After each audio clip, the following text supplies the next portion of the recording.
3차 세계대전이 일어나도 다 못 쓴다. 우리나라의 한군 관계자가 340만 발이나 비축된 100mm 포탄을 두고 내린 평가입니다. 우리나라는 과거 미군이 2차 세계대전부터 주력 화포로 써내내 계열 105mm 견인 국사포 일명 똥포를 인계받아 국군 주력화고로 써왔는데요. 현재 시점에서 전 세계를 통틀어 100mm 국사포를 가장 많이 운용하는 국가는 우리나라입니다. 미군이 쓰던 것을 인계받은 것과 면허 생산을 하면서 우리 육군에는 2000분의 100mm 견인 국사포를 가지게 됐고, 보유 중인 것 중에는 2차 대전과 6점 이후에 사용하던 장비도 남아 있습니다. 그에 따라 105mm 포탄을 비축하게 됐습니다. 문제는 155mm 국사포가 개발되면서 100mm 견인 국사포의 화력이나 사거리에서 나오는 메리트가 사라져 도태되기 시작했는데요. 또한 우리나라에서도 태희-55 자주포와 케이코 자주포가 개발되면서 운용하기 힘든 견인포는 더 이상 주력 화포로서의 입지를 잃었습니다. 이에 실사격 훈련 등으로 쏘고 또 봐도 100mm 재고탄이 남아돌게 되는데요. 만약 안 쏘고 재고탄을 폐기 처리할 시에는 처리 비용만 6,800억 원이 듭니다. 이는 경제적으로도 불필요한 비용이 발생한 것입니다. 이 때문에 340만 발이나 되는 포탄도 갈 길을 잃은 상태였는데요. 이에 삼성테크윈에서 우리나라 방사청에 100mm 견인 국사포를 보급형 자주포로 개조하자는 제안을 하기도 했습니다.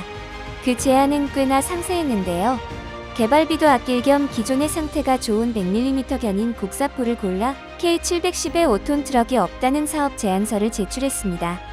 국방부에서는 100mm 견인 국사포가 행사했고로 전락하는 것을 막는 것과 340만 발이나 되는 100mm 포탄을 다시 쓸 수 있기에 나쁘지 않은 제안이었는데요. 하지만 삼성테크윈에서는 보급형 자주포를 만드는 데 실패하고 실수로 명품 자주포를 만들어 버리게 됩니다. 기존의 105mm 견인 국사포의 반전될 거에 없어졌는데요. 가장 눈에 띄는 것은 모든 것을 수동으로 조절했던 과거와 달리 K105의 이른 자동화 시스템을 채택해 운영하는 데 훨씬 수월해졌습니다. 우선 필요 최소 인원의 감소를 둘 수 있는데요. 기존 100mm 견인 국사포를 운용하기 위해서는 10명의 인원이 필요했었습니다. 그 이유는 포 한 발을 쏘기 위해 엄청 많은 사전 작업을 요구했기 때문입니다. 포병으로 견인포나 박격포를 운용해보셨던 분들이라면 이해하실 거라 생각되는데요. 우선 운전병들이 포를 끌고 와 정위치시키고 포다리를 고정시키려면 땅을 파야 합니다. 겨울철이면 공랭이가 콩콩 치는 언 땅을 파는데 교대로 쉴 새 없이 한참을 땀 흘려야 합니다. 요즘 같은 날씨에 구형 100mm를 방열하고 초탄을 발사하는데 10명이서 4분 30초가 걸렸습니다.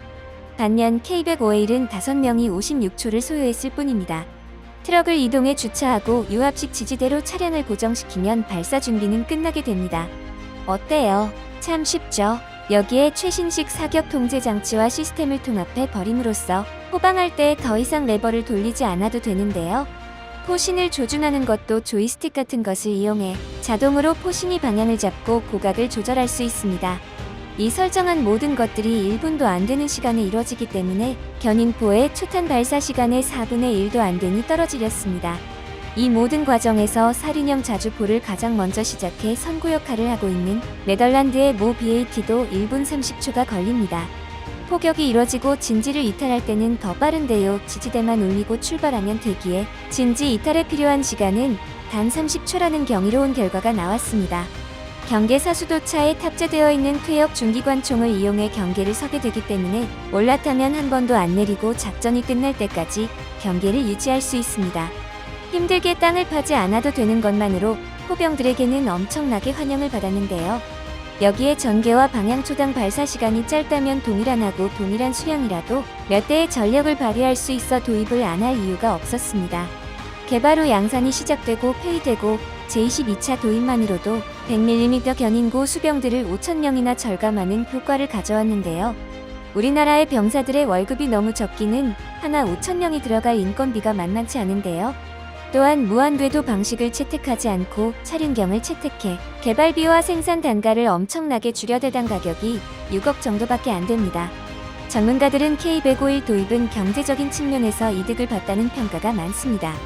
이렇게 도입된 K105에 있는 보병용 4.2 박격포를 대체하는 대역헬고 같은 155mm 자주포는 4단급 작전에서만 쓰이기 때문에 여단급에서 단독 작전을 벌일 때는 로게이구 자주포를 쓸 수 없었던 것이 사실입니다.